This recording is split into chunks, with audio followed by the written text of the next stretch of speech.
As regulars to the channel will know, a couple of years ago, my wife and I installed 15 kilowatt peak of photovoltaic solar panels on the roof of our home using not residential grade solar panels, but industrial grade solar panels. The reason we did that was because we wanted to generate as much power on the roof of our home as possible, and the industrial panels we chose, while slightly more expensive than the residential grade ones, also gave us a total higher power output, not to mention a great long warranty period. But even with 15 kilowatt peak on the roof of our home that's capable of generating more than 100 kilowatt hours of solar energy every day during the peak of summer, we still have a pretty large electricity bill, considering all of the appliances we have here, the server room that we use to store video footage for this channel, and the fact that we own an entirely electric fleet, not to mention electric heating, electric cooling, and electricity to run things like our well and our septic system. So we're always on the lookout for ways to supplement our renewable energy generation capabilities. Which is why when, just before the Christmas holidays, a company called Calpha reached out and asked us if we would test some of its solar equipment, we said, sure, why not?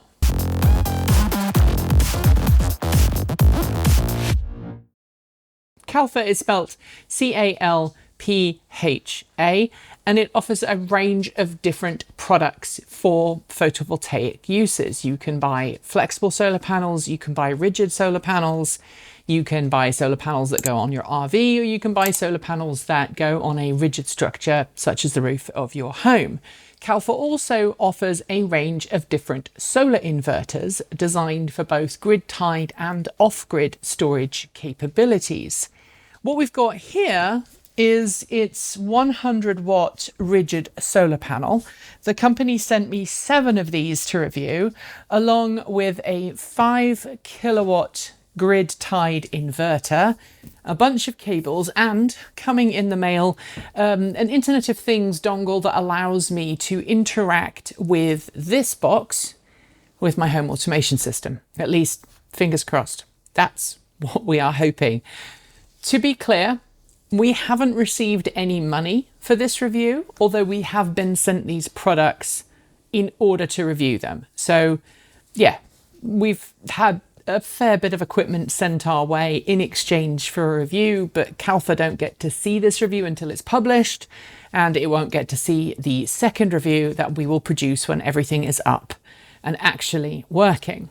Our hope at the end of last year, when we said yes to the review, was that we might have some sunny days in January that enabled us to actually get this all running and working, and then we would actually be able to make a review of it. But in case you haven't been aware, the Pacific Northwest has been inundated first by rain, then by super cold temperatures, snow, and then ice rain. This is the first week that we've not had terrible weather, and in fact this is the first day where even the sun has thought about coming out. We've had some showers earlier on, and then it's raining again, which is why we are doing the unboxing here at my kitchen table. I'm sure my dogs will come along and help at some point because Sky likes being on camera. Let's start with the solar panels. Obviously we have 7 of these. They are rigid. They are capable of generating up to 100 watts of solar power, and you can put them together in a string. Now, the dimensions on this is basically, it's just over 1 meter long by 626 millimeters by 65 millimeters. So what's that? It's about 3.5 feet tall, about 1.5 feet wide, and a few inches thick. And the packaging on this looks pretty good, as opposed to the cables, but we'll come to that in a second. Because it's a solar panel and because it is a rigid solar panel, you are going to have to make sure that you obviously transport them carefully. When we got this solar panel, it arrived through shipping to our company PO box. It's got these nice, hard, rigid cardboard edges. It's got foam on it. And if I pull this off, same on that side. It's out of the box now. And before I get any further, I do want to introduce you to my little helper, Sky. I did say that she would come along and want to be part of this. She does like it when I'm filming at the table to pop her head up and get some attention. She's kind of hidden by the box. There you go. That's Sky. She'll pop up later, I'm sure. We've taken it out of the box and we've removed the protective film. It was very nicely packaged. And what we've got here is a 100 watt rigid panel. Now you can get a 200 watt panel from the company that's basically the same, but produces twice as much power. You can also get a flexible one that is capable of outputting the same power as this, so 100 watts. There is a little bit of give in the frame of this, but this is a much lighter solar panel than a lot of other solar panels I've seen. It's also a little bit smaller than most domestic solar panels. So if you're building an RV, if you're building, I don't know, you're building your own DIY EV conversion and you want to have a semi-portable solar array, maybe you could use this. Or if you're going to go camping, you could put some of these in the back of the car and then whack it out at the campsite. Or more likely, you're going to use it for what I plan to use it for, which is off-grid power. So these are either going to go on the roof of our chicken coop to give us some backup power for the chickens, or to use to power my greenhouse so we can run some heat mats during early spring to keep our plants warm. Or possibly we might put this over our septic tank on a wooden structure and just use it to supplement the power that we generate every day on the roof of our home that's sent right out to the grid. Luckily, you get the standard MC4 connectors here. You've got a positive and a negative, and the cable is long enough for you to connect it to another panel and wire it up in series. Talking of series, the operating voltage of this panel is 17.1 volts. And that means if it's operating obviously at peak efficiency and it's generating as much power as it possibly can, 17.1 volts is its maximum operating voltage. You can, though, connect 35 of these in series, which takes you to just under 600 volts. And 600 volts is the maximum voltage that you can run through these panels together. And look, to be honest, I think these solar panels, while you could put them on the roof of your home and you could put 35 of them in a string, you'd still only get, what, 3.5 kilowatts from that? So I think it's probably more likely that you would go for higher priced, more power dense solar panels.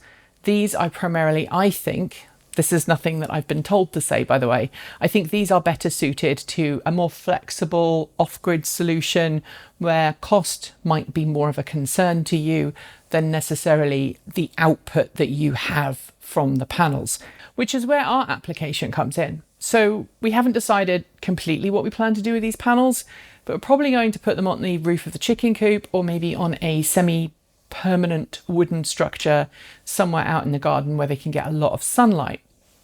These panels, each panel is rated at 100 watts peak power output in kind of optimal conditions. So if we connect to the 7 panels that we have together, that's 700 watts, which doesn't sound like a lot, but 700 watts per hour for 5, 6, 7 hours a day, more in the summer, means that we're going to actually be able to charge up a small portable battery array. The output of this is 48 volts, and this will give us the ability to have an off-grid backup solution. And I think that's where this is really going to shine. Maybe you've got a big garden and you don't have mains power out to an outhouse that you own, maybe that you have animals in, or maybe you want to have something at a beach hut or something at the weekend for a secondary home. This might be a good solution. The other thing I want to note here is because these panels are a lot smaller than your normal solar panels, the solar panels on my roof are commercial ones, but they're much, much bigger than this. I can lift this up without any problems. It's not heavy. I could probably lift 2 or 3 of these in one go and not have any issues. Which brings me to this, because solar panels are no good if you don't have a way of turning the DC power that they produce into AC power that you can use to run mains electrical devices, or in fact, to store the power in a set of batteries that you can then use later. And this is what they call an all-in-one solar charge inverter. So it has effectively 3 jobs, but I'll tell you about those 3 jobs as we open this up. This is a 5 kilowatt model, and Calpha Solar also makes a 10 kilowatt version. So if you need to have more power capabilities, you want to have a larger solar array, or you want to run more things when the power is off, you might want to go for a slightly more expensive unit. Just like the solar panels, this looks really well packaged. You get your manual here with your certification. These little things here are for connecting your cables to the inverter. It looks like you've got some ground screws there, and you have a 48 volt solar charger inverter manual, which we will look at in a moment. There is a quick start installation guide, and there is an inspection and testing report, which is in Chinese and English, just to prove that it's gone through. And here you have the inverter itself. It's not super heavy.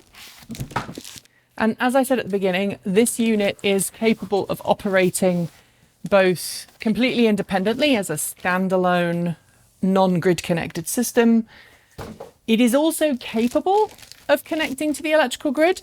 Obviously, if you want to do that, you should consult an electrician and make sure that it meets all of the local codes where you live.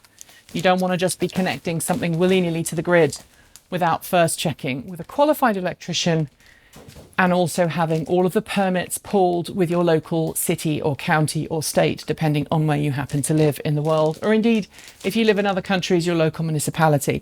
Okay, so we've taken the Calpha 48 volt solar charger inverter out of its box. And like I say, I'm not a fan of the color here. It's kind of a slightly off-white. I think it will age quite nicely over time, at least I hope so. You have this cover on here that is the standard, you know, peel the film off. I'm not going to do that because it's not installed yet, and I don't want to scratch this when I'm installing it. You can mount it on the wall, so that's probably what we'll do. You get 4 buttons here to control what's going on this info screen here. I've seen pictures of it online, but obviously I haven't powered it up yet because I haven't connected it. Talking of which, though, it uses RS485, which is these ports on the bottom that look a little bit like Ethernet ports or network ports. You can use that, and then you get a whole lot more flexibility in your control, and also what you can monitor from the system remotely. Now, RS485 is an industry-wide standard. It's used in many grid-tied devices. The home integration system sitting on the outside of my house has an RS485 port, and at some point I may or may not build a thing to allow me to interrogate it remotely. The solar panel system that we have in our home, that also operates on RS485. And there are plenty of other devices in the market today that you can use to connect. But let's talk about the other ports on the bottom. You have a power switch down on this side. That's your main power on and off. There is a breaker on this side of the panel just here. That's obviously your emergency breaker if there's an overcurrent issue or something happens and there is a trip event inside the unit. That switch will pop to protect the rest of the unit and the rest of the electrical system. But the cool thing about this is I'm going to take this bottom bit off. Don't worry, there are screws. I just prepared that in advance. Inside here, you've got a couple of standard fans. They're a little bit beefier than the fans you might find inside your average run-of-the-mill PC, but those fans are just to provide cooling to this part of the setup. You've got the input here for your solar string. So your solar comes in here. You've also got an output for your battery. If you want to connect this to a battery to store power from the solar panels in your battery for later use, which is obviously one of the main applications for this device, then you connect your solar batteries in here. And then you've got an AC in and an AC out. The cool thing about this is you can use it as a grid-tied solar inverter, but you can also charge it up, a little bit like the Tesla Powerwall. So if you have a Tesla Powerwall, you'll know that when there is a storm coming, You can flip a virtual switch inside the smartphone app that comes with your Tesla Powerwall and tell your Tesla Powerwall to charge up the batteries regardless of how much solar power you're generating. It will pull power in from the electrical grid so that if there is a power cut, you still have power when the grid goes off. So you can pull power in from the electrical grid to charge up your batteries or top them off if the solar panels are not providing enough power. As you can probably tell, at some point in the future, we may experiment with that, because while we have the Ford home integration system and it now mercifully works, there are times when our truck's not at home and it would be great to have this as a supplemental backup. But if we were to connect this to our home electrical system, disclaimer, you should always consult a qualified electrician if you're going to be working with line voltage things in your home. And you also need to make sure that you pull the proper permits for wherever you happen to live. That said, I'm probably not going to bother connecting this up to our home electrical system right now, partly because that's extra complexity, also because we're only testing it for now. And thirdly, I would like to have an off-grid backup solution, and I think this is going to be great. It's not going to be capable of powering everything in our home, like the Ford F-150 Lightning vehicle to home system, but that's okay. This is going to be a great backup for those times when the truck is not around, or the times when the home integration system is having a bad day, which it does quite frequently these days. I'd also like to use this primarily to provide power to my greenhouse. I grow my vegetables in the summer. Some of my heat-sensitive vegetables grow in there, but also where I do my starts in the winter. So all my seedlings go into the greenhouse and they need to have some extra warmth from heating mats. So this will be great for that. Also, a little bit of light and warmth for my chicken coop, especially after the last couple of weeks. So we had temperatures down into single digits Fahrenheit, well into the negatives Celsius. And again, this would be a great solution for that. The other thing I wanted to say is, because you can mix and match your own battery, as long as it is a 48 volt to say 52 volt battery, you can connect pretty much any type of battery chemistry to this. We could go down to a junkyard and buy 4 relatively equally matched 12 volt batteries and the system would work.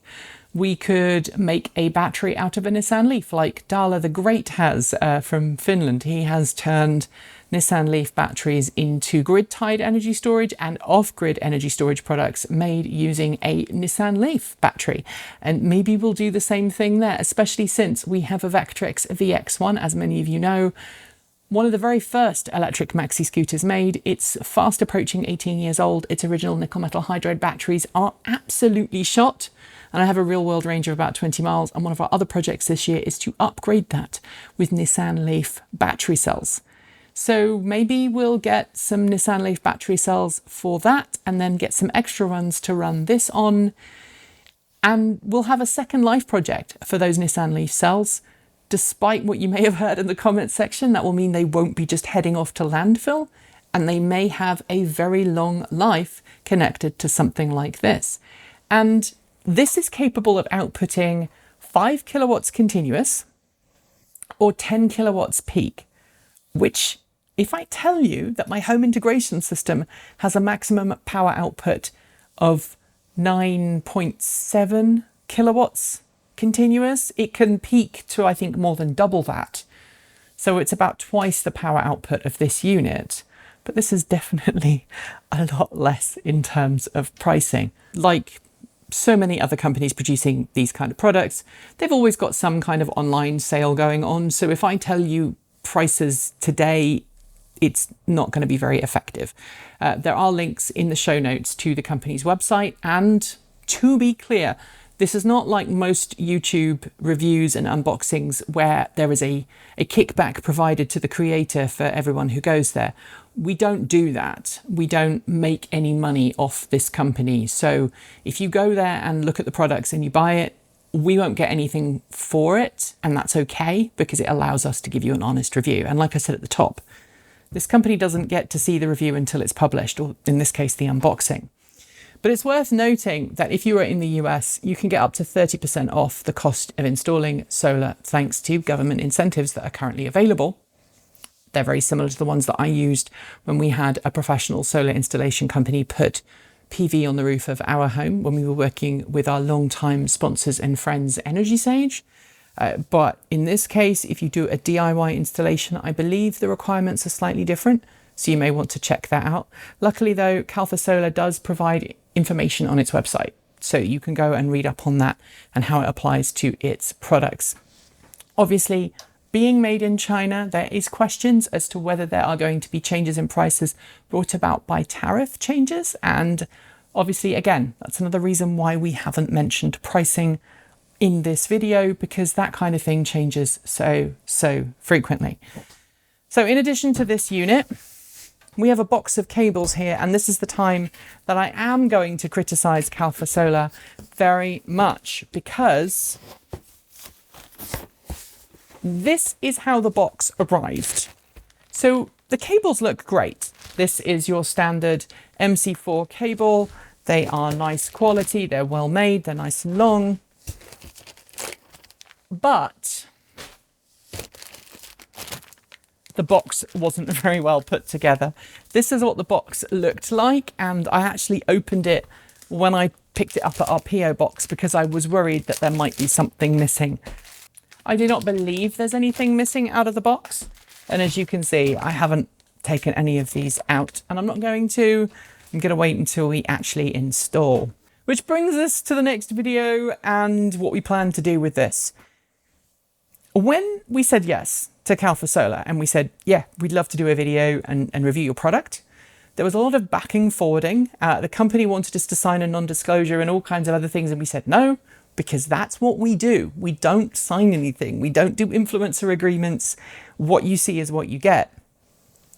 But we also said we would try and make a video on it by the end of January, which is one reason we're doing this unboxing now. We'd like to try and get this system up as soon as possible, but we also need to get hold of a 48-volt battery to make it happen. And that's where you can come in, because if you become a Patreon supporter, there'll be more information in the end credits. We'll be able to help fund a battery to tie this with, to then give you a proper review of this unit. And I'm really excited about trying this out. My goal is in the next couple of months to get this installed somewhere safe, and then to make sure that everything works as it should. We'll probably do it temporarily to begin with, and then once we know everything is working, we'll make it more permanent. But I'd love to know if you have a similar system at home. How did you install it? What was it like? Do you have any tips to give us? Leave your thoughts in the comments below. And thanks to Calpha Solar for sending us this unit, this solar inverter, as well as 7 of its 100-watt monocrystalline rigid solar panels. Make sure you hit subscribe, and we'll make another video very soon. Thanks for joining me today, and if you've got thoughts, make sure you leave them below in our Discord chat room, or you can reach out to us on Mastodon. Thanks to the amazing list of people scrolling by on your screen right now. They are some of the more than 1,500 people who help fund this channel through Patreon and YouTube, covering our bills, paying our team, and making sure that we can be 100% independent. If you'd like to join them and see your name listed here, just follow the links below. There are a range of different tiers you can sign up for, from as little as $1 a month, or if you pay yearly, about $10.08 per year. A huge welcome to our newest supporters: Tantalus A. Bond, Michael Baker, Christopher Lawrence, David J. Stober, Noah Tutak, and Ian Hoffman. To join the list and get your shout out, become a paid Patreon member for your week of fame. If you'd like to support us with a one-off donation, you'll find links below to make Ko-fi and Bitcoin donations, and we even have an old-fashioned PO box you can reach us at, address also below. And if you're in need of some swag, you'll find our swag store in the down below. This month, we're celebrating electric for everyone with an amazing new t-shirt design by our in-house artist and animator, Erin. Get yours today by heading to our Redbubble store. We've got some fantastic content coming up, so make sure you're subscribed on PeerTube or YouTube, and we'll see you very soon. We make new videos every Monday, Wednesday, Friday, Saturday and Sunday. If you want more, the mighty algorithm thinks you'll like this video, but we all think that this one is also well worth a look. See you soon, and as always, keep evolving.